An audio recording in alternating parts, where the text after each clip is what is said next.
Bismillahirrahmanirrahim. Assalamualaikum warahmatullahi wabarakatuh. Alhamdulillahirrabbilalamin. Wassalatu wassalamu ala asrafil anbiya'i wal mursalin wa ala alihi washabihi rasulillahi ajma'in. Amma ba'du. Selamat pagi anak-anak ustazah. Hari ini adalah pertemuan pertama kita dalam mata pelajaran prakarya di tahun ajaran 2020-2021. Nah, ustazah harapkan meskipun pembelajaran kita tidak tatap muka, yaitu daring, ustazah harapkan anak-anak ustazah tetap semangat dalam proses pembelajaran. Nah, sebelum kita masuk ke materi kita, di sini ustazah ada profil ustazah, di mana ustazah yakin anak-anak ustazah sudah tahu semua dengan ustazah, di mana sebelumnya sudah belajar dengan ustazah. Di sini amanah yang ustazah terima pada semester ini, yang pertama yaitu sebagai guru matematika di kelas 8, dan guru prakarya di kelas 9. Baik, kita lanjut. Yang kedua yaitu kontrak pembelajaran. Sebelumnya di Zoom meeting, ustazah sudah menjelaskan secara rinci mengenai kontrak pembelajaran kita. Di sini ustazah akan menyebutkan hal-hal ataupun poin pentingnya saja. Yang pertama yaitu meluruskan niat, yang kedua berdoa, yang ketiga tepat waktu, yang keempat tertib, yang kelima serius, dan yang keenam semangat dan proaktif. Baik, ustazah harapkan kita bersama-sama mematuhi kontrak belajar kita agar proses pembelajaran kita dapat berjalan dengan baik. Lanjut, kita masuk ke materi kita pada pertemuan pertama ini, yaitu kerajinan fungsi hias. Sebelum kita masuk ke materi kita, marilah kita melafazkan lafaz basmalah. Bismillahirrahmanirrahim.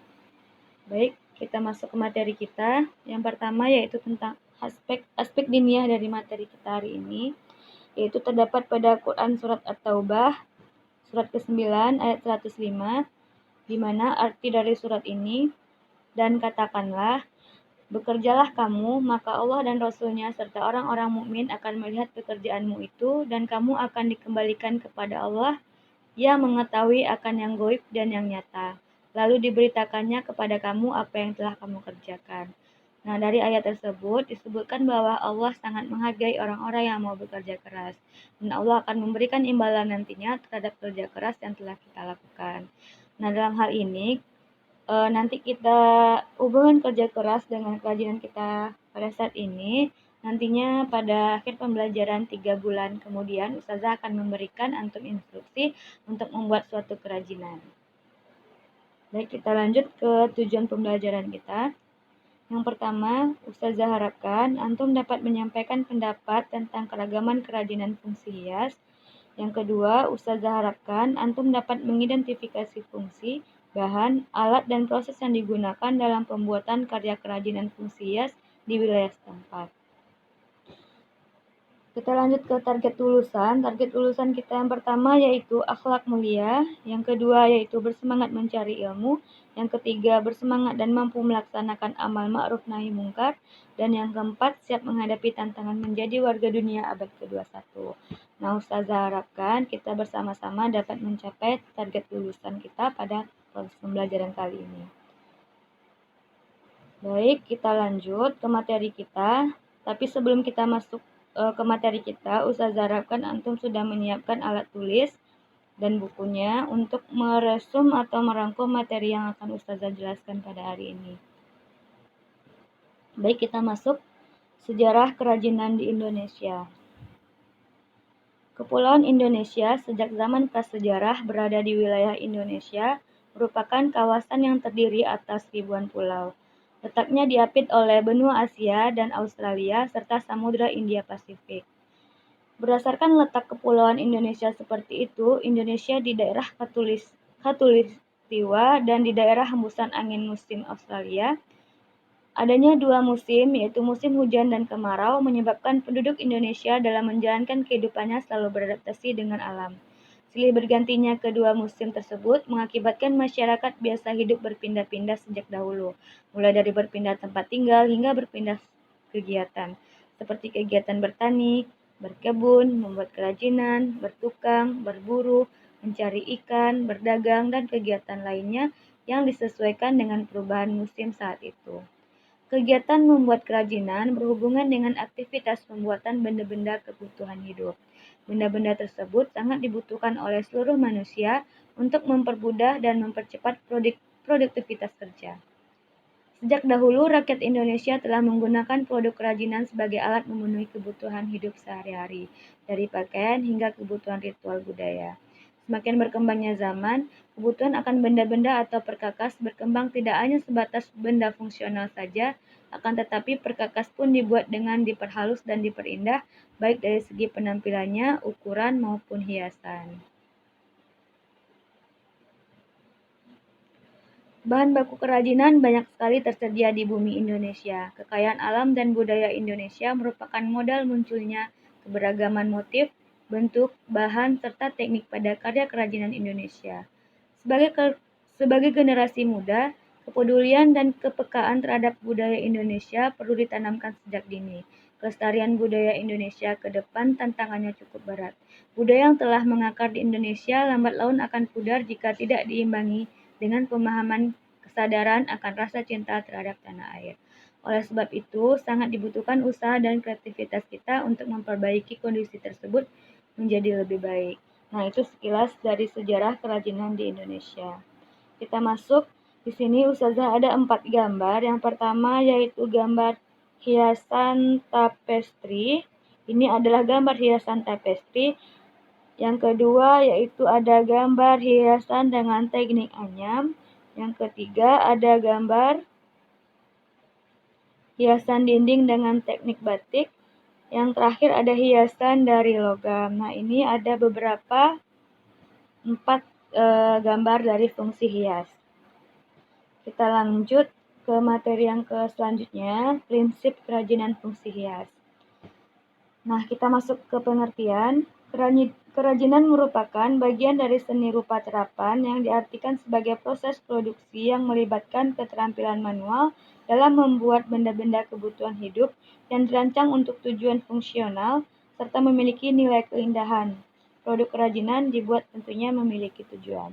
Jadi setiap produk kerajinan yang kita buat tentunya memiliki tujuan baik dalam segi keindahan, fungsi, ataupun dari tujuan ekonomis. Baik, kita masuk ke tujuan produk kerajinan. Nah, tujuan dari produk kerajinan yang pertama yaitu sebagai penghias. Di mana maksudnya sebagai penghias di sini, kerajinan yang dibuat semata-mata sebagai hiasan pada suatu benda atau sebagai pajangan suatu ruang dan tidak memiliki makna tertentu. Nah, sebagai penghias ini hanya semata-mata sebagai hiasan dan tidak ada makna tertentu. Tujuan produk kerajinan yang kedua yaitu sebagai benda dipakai. Maksudnya di sini, kerajinan yang dibuat berdasarkan tujuan untuk digunakan sebagai kebutuhan sehari-hari. Nah, sebagai benda pakai di sini hanya sebagai benda yang dipakai dalam kehidupan kita sehari-hari, misalnya piring, gelas, dan lain-lain. Tujuan produk kerajinan yang ketiga yaitu sebagai kebutuhan ritual, maksudnya kerajinan yang mengandung simbol-simbol tertentu dan berfungsi sebagai benda magis berkaitan dengan kepercayaan dan spiritual. Yang keempat, sebagai kebutuhan simbolik, maksudnya kerajinan tradisional selain sebagai hiasan juga melambangkan hal tertentu yang berhubungan dengan nilai spiritual. Dan yang terakhir, tujuan produk kerajinan yaitu sebagai kebutuhan konstruktif. Maksudnya di sini, kerajinan sebagai hiasan juga berfungsi sebagai pendukung sebuah bangunan. Nah, produk kerajinan juga bisa mendukung sebuah bangunan, seperti gambar contoh Ustazah yang di sini. Ini adalah sebuah bangunan yang memiliki nilai seni tinggi. Baik, kita lanjut.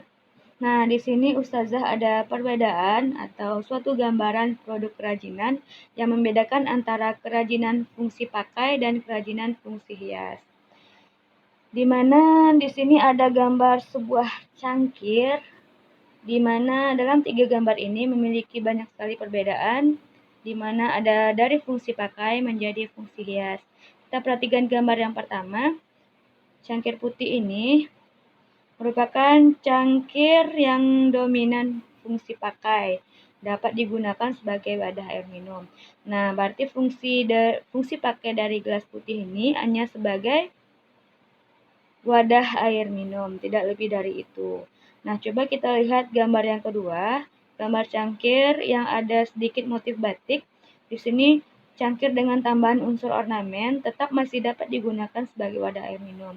Nah, dengan menambahkan hiasan seni atau batik di sini tidak menghilangkan fungsi pakai dari gelas tersebut. Juga tetap sebagai wadah air minum. Di sini masih menggunakan fungsi pakai. Nah, kita lihat gambar gelas yang ketiga. Cangkir yang syarat dengan unsur estetik tidak untuk digunakan kecuali hanya sebagai hiasan. Nah, ini sudah masuk ke fungsi hias, di mana cangkir yang ada di gambar ketiga ini sudah tidak bisa digunakan lagi, hanya bisa dipajang dan merupakan dari fungsi hias. Sampai sini paham ya, Nanda? Di mana suatu benda tidak hanya bisa digunakan sebagai fungsi pakai, namun juga bisa digunakan sebagai fungsi hias apabila suatu barang tersebut sudah mengandung sangat banyak unsur estetiknya.